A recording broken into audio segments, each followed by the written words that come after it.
Study IQ IAS, अब तैयारी हुई affordable. Hello everyone, welcome to the YouTube channel study IQ IAS। मेरा नाम है रणधीर सिंह और आज हम एक ऐसे इंसान के बारे में जिक्र करने वाले हैं जो आज हर एक सोशल मीडिया में वायरल है।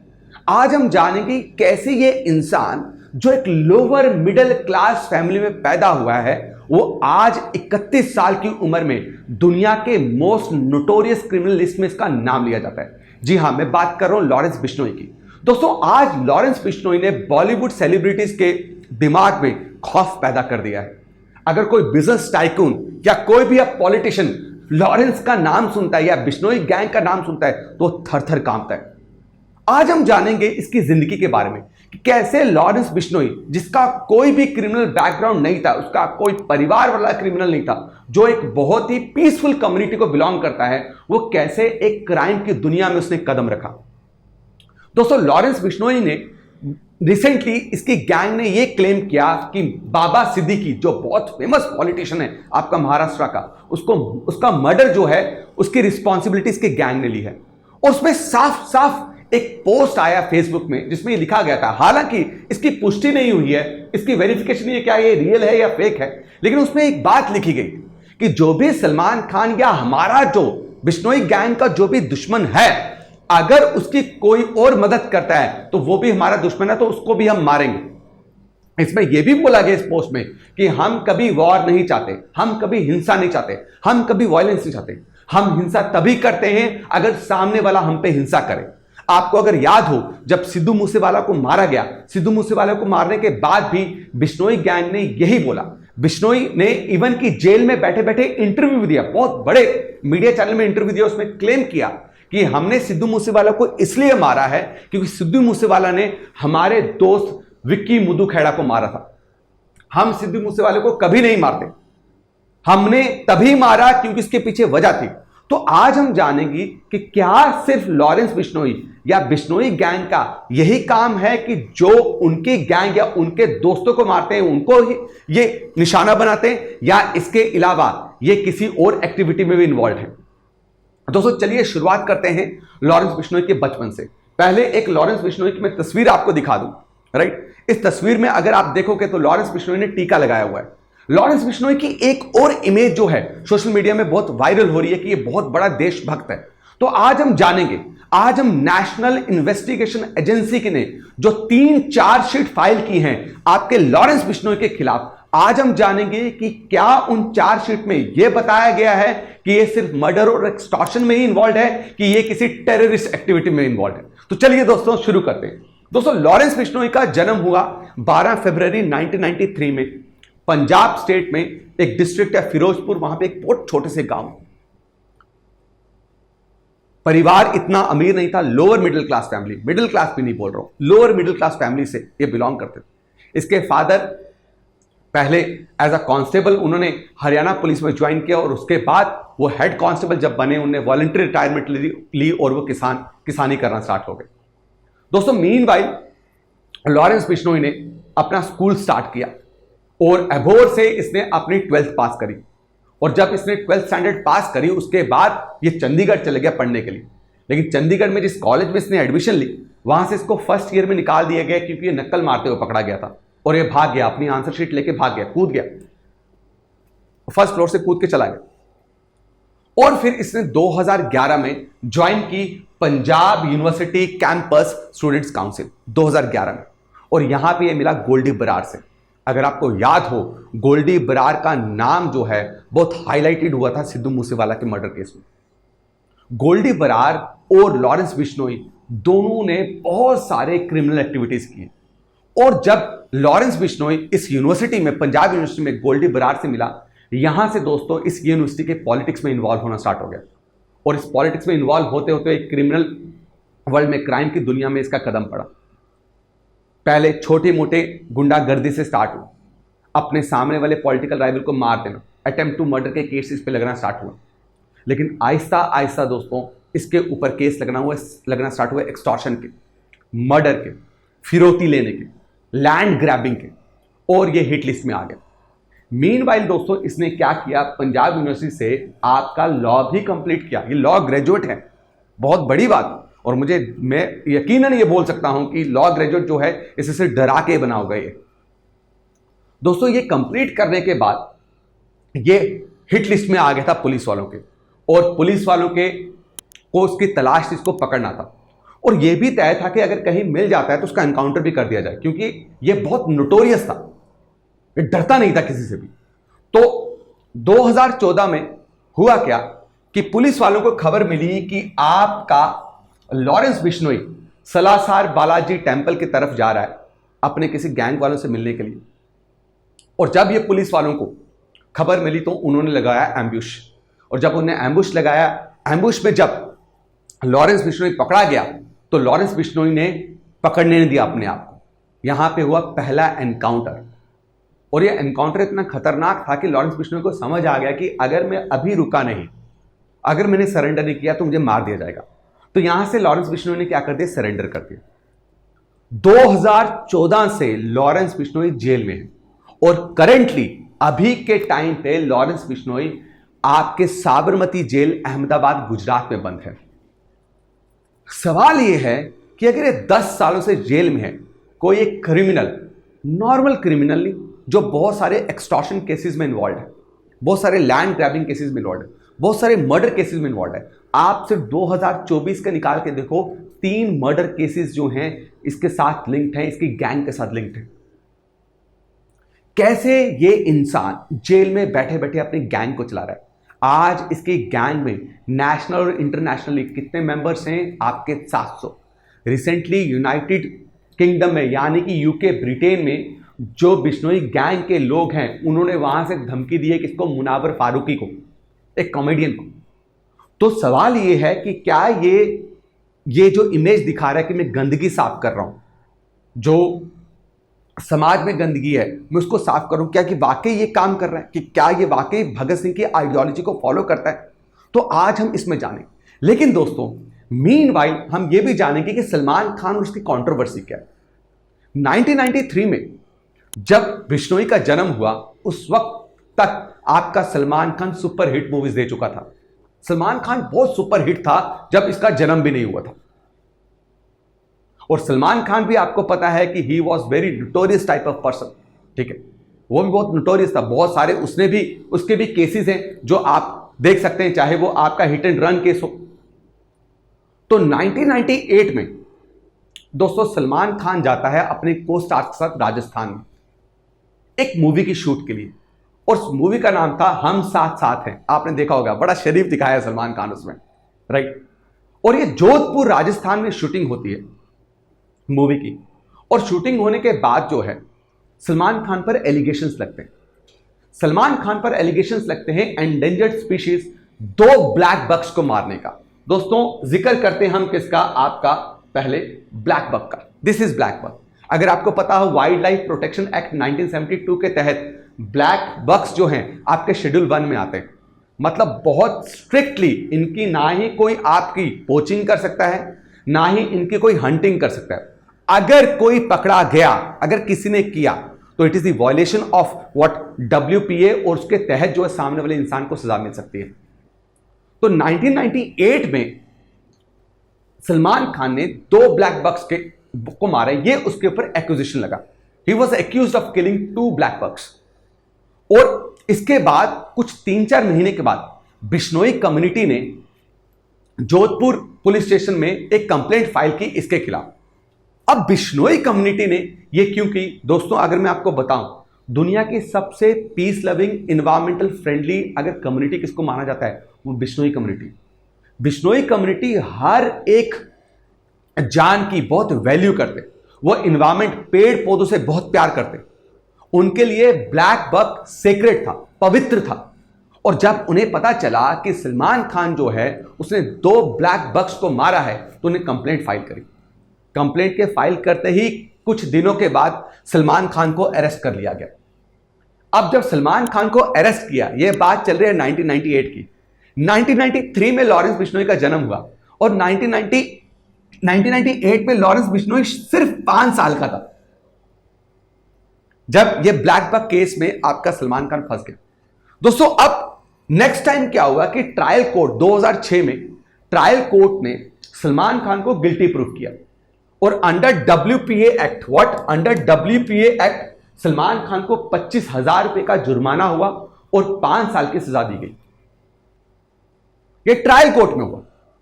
अब जब यह हुआ तो सलमान खान ने जोधपुर हाई कोर्ट में क्या किया मेरे दोस्तों, आपका जोधपुर हाई कोर्ट में जब इसने अपील करी, राइट, जोधपुर कोर्ट में जब इसने अपील करी तो उसकी अपील को खारिज कर दिया गया और यह 1 हफ्ते तक जेल में रहा था।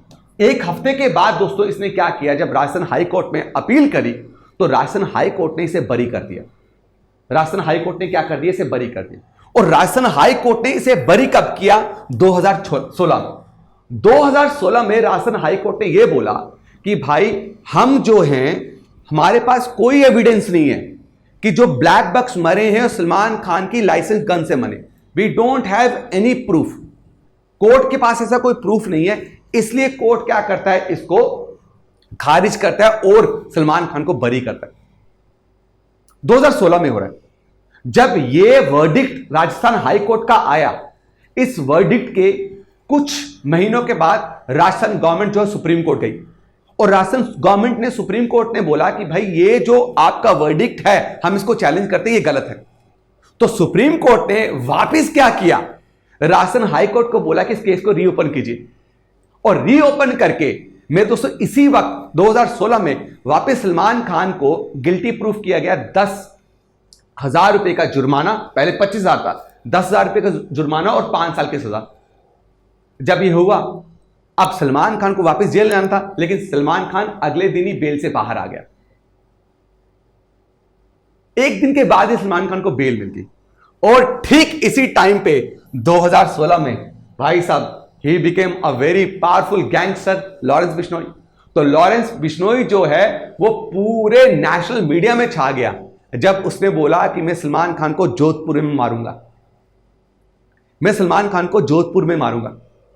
और तब से अगर आपको पता हो, लास्ट 2020 से लेके अभी तक कितने शार्प शूटर्स जो हैं वो सलमान खान के मर्डर के लिए पकड़े जा रहे हैं कि भाई ये मर्डर करने वाले, अटेम्प्ट टू मर्डर, कितने शार्प शूटर्स जो हैं उनने रैकरी करी है सलमान खान के रेजिडेंस के बाद।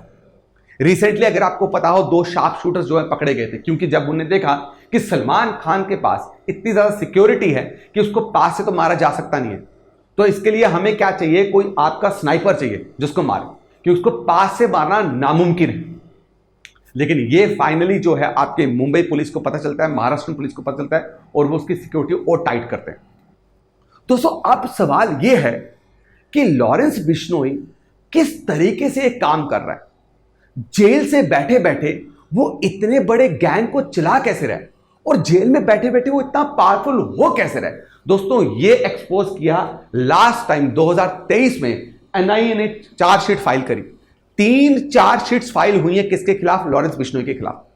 और उस लॉरेंस बिश्नोई के खिलाफ जो 3 चार्जशीट्स फाइल हुई हैं उसमें एनआईए ने यह रिवील किया कि लॉरेंस बिश्नोई के खिलाफ टोटल पंजाब, हरियाणा, दिल्ली, राजस्थान अगर आप देखेंगे तो 84 केसेस, क्रिमिनल केसेस हैं किसके खिलाफ, लॉरेंस बिश्नोई के खिलाफ। एनआईए की ही मैं आपको अभी पूरी रिपोर्ट दिखाऊंगा जो मैंने उनकी वेबसाइट से डाउनलोड की है। नेशनल इन्वेस्टिगेशन एजेंसी ने ही यह बताया है कि इसकी ऑर्गेनाइजेशन में 700 से ज्यादा लोग जो है काम कर रहे हैं और ये गैंग जो है वो काम करती है बड़े एनोनिमसली।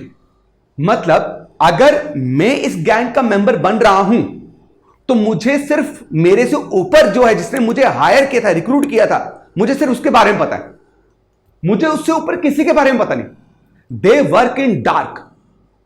ये इस तरीके से काम करते हैं। क्यों, ये क्या कारण है, ये एनोनिमिटी इतना मेंटेन क्यों करते हैं, इतना लेटेंटली काम ये क्यों करते हैं, ताकि अगर कल को कोई भी अथॉरिटी मुझे पकड़े, अगर कोई अथॉरिटी मुझे पकड़े तो मेरे पास सबूत ही नहीं होना चाहिए कि भाई हाँ मैं उससे मिला हूं, मैं लॉरेंस बिश्नोई से मिला हूं या लॉरेंस बिश्नोई के राइट हैंड ने मुझे हायर किया था।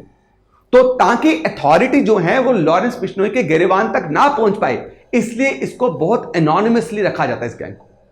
अब सवाल यह है कि भाई ये काम कैसे करता है, बिकॉज इसमें कोई संदेह नहीं है कि लॉरेंस बिश्नोई ही यूज फोन और ये वॉइस ओवर जो है आपके मेरे दोस्तों एप्लीकेशंस भी यूज करता है। लॉरेंस बिश्नोई फोन के थ्रू अपने गैंग मेंबर के साथ ये कांटेक्ट में रहता है। इसका मतलब जिस भी ये आपके पुलिस स्टेशन में या जेल में बंद है किसी भी जगह में, तो वहां पे कोई ना कोई ऑफिशियल इन्वॉल्व है, कोई ना कोई ऑफिशियल इन्वॉल्व है। दोस्तों अब रही बात आपकी रिक्रूटमेंट की, तो नेशनल इन्वेस्टिगेशन एजेंसी क्या बोलते हैं कि इनके रिक्रूटमेंट करने का अंदाज बहुत अलग है। कैसे? जैसे ये क्या करेंगे, किसी फेसबुक पे, इंस्टाग्राम पे कोई पोस्ट डालेंगे, राइट, जिसमें लॉरेंस बिश्नोई के बारे में जिक्र किया जाएगा, उसके ब्रेवरी के बारे में बताया जाएगा कि वो कितना महान है, कितना बड़ा देशभक्त है, राइट, और वो कैसे सफाया कर रहा है, कैसे गंदगी को दूर कर रहा है, वो इनजस्टिस के खिलाफ है, ठीक है, वो बिश्नोई कम्युनिटी के लिए, वो सब कम्युनिटी के वेलफेयर के लिए बात करता है। उसने अपनी जान, अपनी जिंदगी जो है वो बलिदान कर दी, 10 सालों से वो जेल में। अब बहुत सारे माइंडसेट के लोग इस पोस्ट से अट्रैक्ट होते हैं और वो नीचे कमेंट्स करते हैं। वो क्या करते हैं? नीचे कमेंट्स करते हैं। अब कौन कौन क्या कमेंट कर रहा है, उसी के अकॉर्डिंगली ये छानबीन करते हैं, पूरा छानते हैं, उसको फिल्टर करते हैं कि भाई हाँ 50 कमेंट्स आए हैं, 50 कमेंट्स में से 3 कमेंट्स ऐसे हैं कि इन लोगों का माइंडसेट जो है बिल्कुल हमारी तरह, इनको रिक्रूट किया जा सकता है।